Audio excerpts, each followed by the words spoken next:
Oh boy, oh boy, oh boy. Super Mario 64 HD remake. Shut down. Pokemon Uranium, shut down. Another Metroid 2 remake, shut down. Zelda Maker, shut down. At least they repainted that to Legend Maker, but my point still stands. You know, I find it a shame that Nintendo has some sort of crusade against fan-made games just because their IP was used. I mean, if someone made an awesome game around my ideas, I would be all for it. But what I don't get is, if you're skilled enough to make a game that is that solid, that close to, you know, a game like Nintendo, you know, a game from Nintendo is what I'm trying to say. Why waste it trying to give a tribute to Nintendo? People still do it. I mean, don't get me wrong, I'm a fan of Nintendo, but they obviously don't appreciate it. Why not, say, sub out Samus, for example, for your own IP? I think a lot of people just fear having their work labeled as a knockoff because it carries a negative connotation. No one wants to have their hard work crapped on. But, you know, Nintendo sure doesn't have a problem doing it. You know, okay, riffing on Nintendo aside, I think a lot of devs don't realize that being a knockoff isn't necessarily a bad thing. It's really how you do it that labels you a good knockoff or a bad knockoff. I mean, just look at Stardew Valley and Harvest Moon. Both are great games, despite Stardew being an obvious clone of Harvest Moon, not made by the same creator. I mean, heck, even the creators of both games played each other's games and had a really good time and appreciation for each other's work. But what exactly makes Stardew Valley work as a knockoff? Simple. You borrow a concept, but then you do it your own way and add your own flair to it in gameplay. But this review isn't about Stardew. Instead, I'm going to be looking at a Super Metroid game, or knockoff.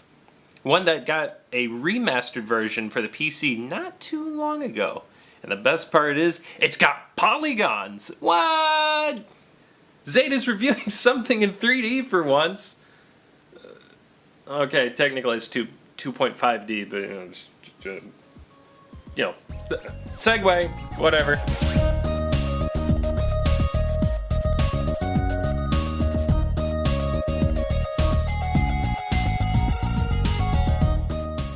Shadow Complex was a game that was first released on August 19th of 2009 for the Xbox 360 on their Xbox Live Arcade Games service.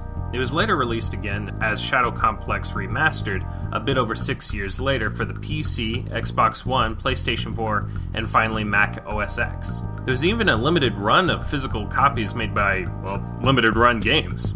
Apparently, and I'm just not learning this while writing the script, the script for this game was written by Peter David, who's a well-known comic book writer and Star Trek novelist. I had no clue until now. It was developed by Chair Entertainment and Epic Games, and Chair's creative director, Donald Mustard, was all like, hey, you know what's awesome? Super Metroid. I'm gonna make a game like that. And it certainly shows they did. Which is good. Super Metroid is good stuff. That reminds me to actually finish Super Metroid someday. And before anyone says it, I know that's like a Nintendo fan sin to not play certain games from Nintendo. I mean, you can lose your Nintendo fan license or whatever. But I got a few more weeks on that before it expires, so I'm gonna play it. Maybe I can stream it. I'll be streaming it myself, but I can stream it, I guess. Anyways, here's the game. The game starts off right in the action at a firefight in Washington, D.C., like a punch to the face. Stand down! Literally. So you play as Colonel Sam Dallas, who has stolen some enemy tech and is ready to cram it down their throats? I've stolen one of their weapons, a battle suit. I'm gonna cram it down their throats. Not literally. So in true Metroid fashion, they immediately give you an arsenal of weapons that feels awesome to use. Mow 'em down and beat 'em down.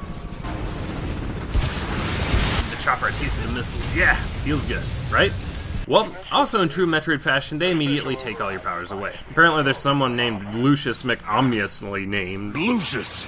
And he shuts down the stolen power armor. At least the vice president is safe. You mean that vice president of the United States? Not really. Damn it! Oh, that timing. He really is evil. So that's it for the Colonel, and there go the goodies you earned back over time. So this game already, plot-wise, powers you down a lot more feasibly than most Metroid games do. I mean, the guy you play as either gets captured or killed, well, we're not really told. Instead of like, oops, I bumped my visor a little too hard, I guess I'm gonna lose everything, freaking looking at you, Metroid Prime. So we're introduced to the real main character, Jason, accompanied by Dr. Judith Mossman. Right. Oh wait, that's the wrong game. Accompanied by Claire, playing the MacGuffin end of the game, as you'll soon see. Apparently they decided to go spelunking. A lot of climbing and caves. Sounds fun, right? Well, unfortunately, a comic book writer came up with the plot and their vacation plans, so of course it goes south quick. Let me go! So you start off with a flashlight, which it can be used to obviously light up the place, but not so obviously, it can highlight certain objects with a color that annotates what they can be destroyed with. It's kind of like when you shoot something in Super Metroid and an icon shows what you need to use in order to trash it. Just as a side note, I'm going to be bringing up Metroid a lot in this review.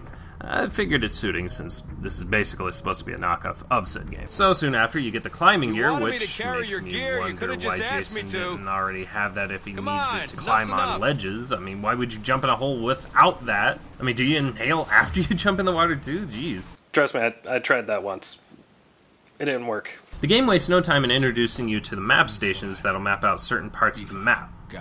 Hence the title. It gives you a subtle hint that backtracking is a thing and crouching, which makes you more silent, but I noticed little to no difference in stealth, and as enemies magically end up detecting you anyways, and shining your light in their face doesn't matter either, so crouching is just for getting into vents, aka it's your morph ball mode. So we're treated to another cutscene of Claire getting interrogated, as they think she's a spy, and oh, man, they beat the crap out of her. Jeez, Cher, you guys are literally pulling no punches. We also find out that Jason was trained to be a soldier by his dad, apparently. You trained me, Dad. There's a difference. I'm not you. I don't want to kill people. Being a soldier isn't about killing. You know that. Okay, I've never enlisted, to be honest, but I'm pretty sure that's exactly what a soldier's supposed to do. You kill stuff for the government. And apparently there's also home classes for this or something that your family can teach you. Next you're going to tell me there's an online degree or something. So there's your first gun, the pistol, which is super fun because it shoots as fast as you pull the trigger. I love pistols that do that in games. It satisfies my fidget fever. Pew, pew, pew.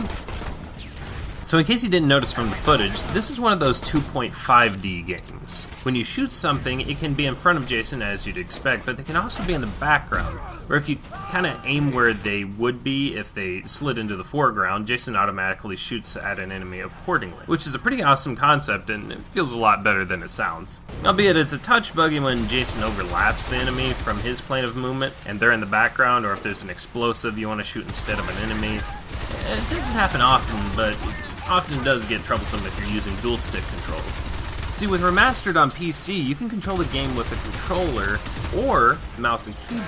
While mouse and keyboard gives you the precision you want when it comes to those background enemies, it hinders you in others, such as sprinting and meleeing being more a strain on your hands without remapping the controls significantly. It depends on if you want to be able to dash and melee really easily with X and B, or if you want to be more precise with the mouse and be able to crouch easier with S button on keyboard. Because for some reason crouching is left trigger on Xbox control. It's weird. But I still prefer controller a lot more because of that sweet drop kick. I mean, look how much faster it is to jump enemies. Boom! There's the usual punch. No, jump and boom. Big difference. Anyways, the game will shortly give you your first pickup, assuming you don't just, jump over it. It's even nice enough to number the things so you don't miss any. Each will increase the respective weapons you get, your health, your armor, once you get that, and there's also some gold to collect because apparently this game gives you a score at once you beat the game based on your time, which I beat about in 4.5 hours, a little more. Your kills, your difficulty, and your completion percentage. It even gives you a bronze, silver, gold, or platinum medal. Then there's the elusive and hard to collect passkey components, which, trust me, they are worth it. And I'll get to that later too. Anyways, you work your way along the map, getting used to wall jumping and shooting at bombas and making them explode on people, which is a really fun mechanic. It's like a little self-inflicted environmental hazard. I mean, check this out. Pew pew, ah! And then he's all like, what? Boom! There you go.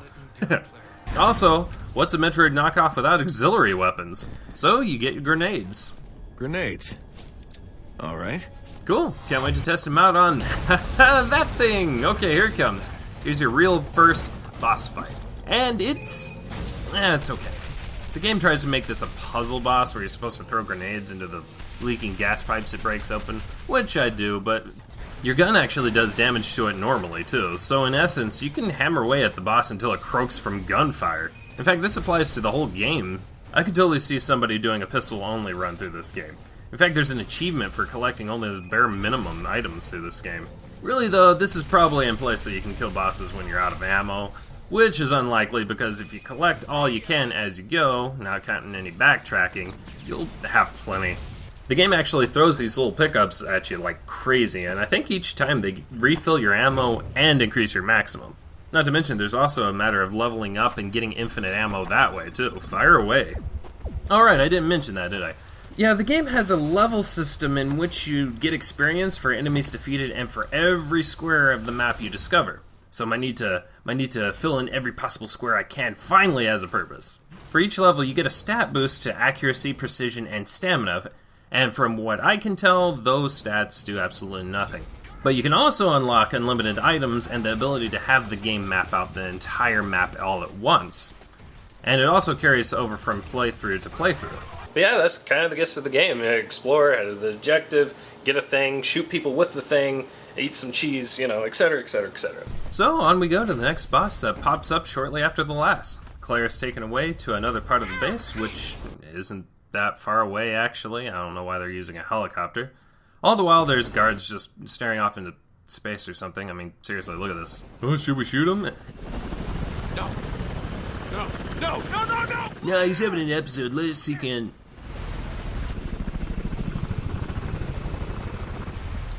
Okay, now we can kill him.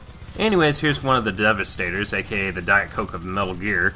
Metal Gear. So now you gotta run back and forth between the vents and shoot it. A game of cat and mouse between Jason and Much Robot. Nah, you just shoot it in the butt.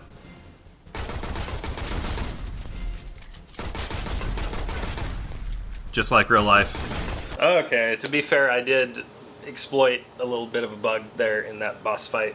But to be fair, this is really just a big enemy that's hyped up to be a boss, the first time you encounter it. So it's no surprise that it goes down by simple gunfire, from a pistol. Because later on, you can just double jump over it, shoot it, double jump over it, shoot it, etc., etc., rinse, repeat. Okay, so you later come to a pond, which you gotta get across while dodging fire from a helicopter by going underwater, which from what I can tell, you take damage at random no matter what you do, and I don't know. I like how there's just this one little island with a cabin on it. I mean, imagine if the owner was Oma. So then you get your first beam upgrade in the form of a submachine gun, which, honestly, I think is a downgrade because it's weaker. But it does have a higher fire rate. But really, I prefer a heavy-hitting gun to a weak spraying hose. That's just me, though. Hey, look who's back already. Metal Gear. This time it's a little tougher because you can't just chill under it like before. Okay, I called BS there. I was on top of it and it stomped me and somehow it hit me. Well, now's a good time to bring up the checkpoints. They save your game automatically, and you can recover your health there, but what's annoying about it is they don't heal you all the way, so you have to fight with lower health in some cases. See, check it out. I entered the room at 368 health, right? So entering autosaves before you collect anything, so I collect all the health and I'm just shy of maximum at 448. I died to the Devastator a second time and I respawn with, hey, 448. Now I can get maximum health, but why not just let the player refill all the way anyways? The first time. Yeah, in case you didn't notice, this game has these little annoyances in it that don't really make any sense. I mean, I've already told you about the checkpoint and how it doesn't fill all your health the first time for some reason. But there's a number of others. Let me touch on those real quick while they're on the mind. So one thing I found weird was that the game has a flashlight meter, which is completely pointless. I mean, the meter lasts a long time and it recharges in about a second when it's turned off. And you can turn the flashlight on and off, but that's kind of pointless too, as having it on has no drawbacks, even in what tiny amount of stealth there is in the game. The flashlight doesn't bother enemies at all anyways, so the meter only serves as a minor nuisance and nothing more. Interesting gameplay choice. There's also something in the game called a blue line, which you can toggle in the map to point to an objective, and it shows the quickest way to get there. It's super useful and a great addition to the game, but it doesn't show up in the mini-map when you're walking around unless you're on an easier difficulty. Why not just let the player have that on any difficulty? I mean, I tend to get lost without it, and having it on in the mini-map at all the time doesn't detract from any challenge of the game. Having to manually open the big map for the line is not a challenge, it's an annoyance, and it's kind of pointless. It's a minor annoyance. But they do start to add up and sour the experience just a little bit. Look, my point is, you have to keep an eye on fake difficulty whenever you're designing a game. I mean, yeah, fake difficulty is usually used as a term to describe self-inflicted difficulty, like a 3-heart run in Zelda or something like that. But I think it also applies to these kind of things where you put challenges that aren't necessarily, well, necessary to the game. Again, they're minor gripes, but there's kind of a rule of thumb I like to go on. Just keep this in mind, game devs. 1 ant bite is itchy. Several ant bites is agony. Anyways, I'm going to cut this review into 2 segments, 2 parts this time, because shark.